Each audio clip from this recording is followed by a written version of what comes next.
এক গ্রামে বাস করত এক সৎ ও দিনদার ছেলে, নাম ছিল সাবির। ছোটবেলা থেকেই সে নামাজ কুরআনের প্রতি খুব মনোযোগী ছিল। তার বাবা একজন দরিদ্র কৃষক হলেও তাকে ইসলামের শিক্ষা দিয়েই বড় করেছেন। একদিন গ্রামের এক ধনী ব্যক্তি হাজী সাহেব এক থালা স্বর্ণমুদ্রা এনে সাবিরের কাছে রেখে গেলেন। বললেন, আমি হজে যাচ্ছি, 1 মাস পর ফিরব। এই মুদ্রাগুলো তুমি আমার জন্য রেখে দাও, যেন নিরাপদে থাকে। সাবির বলল, ইনশাআল্লাহ, আমি আপনার আমানত নিরাপদে রাখব। হাজী সাহেব চলে গেলেন। একদিন এক দুস্থ প্রতিবেশী সাবিরের কাছে সাহায্য চাইল। তার ছেলের ওষুধ কিনতে হবে, কিন্তু হাতে কিছুই নেই। সাবিরের মন কাঁদল।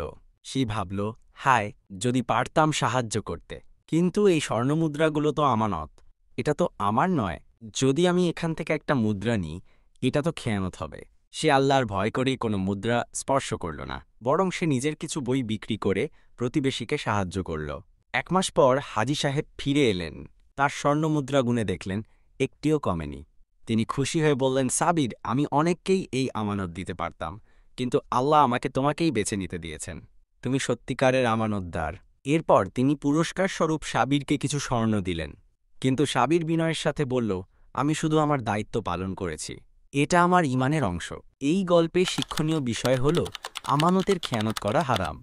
একজন প্রকৃত মুসলিম সবসময় সত্যবাদী ও বিশ্বস্ত হয়, এবং আল্লাহর ভয় ও তাকওয়া মানুষকে সবসময় সঠিক পথে রাখে।